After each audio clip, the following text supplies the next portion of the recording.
হালকা হালকা পড়ছে, কখনো ওগুলো জল হয়ে পড়ছে, কখনো ধুলার মতো হালকা করে। এই যে হয়তো ক্যামেরায় দেখতে পাচ্ছ, পাবে কি না জানি না।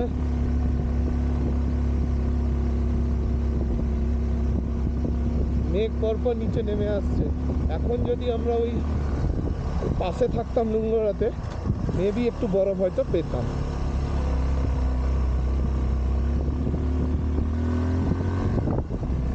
কি সুন্দর জায়গা রে।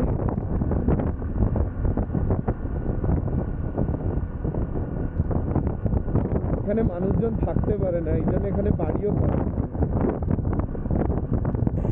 ওই একদিন দুদিনের জন্য আসো, চলে যাও, বেস্ট।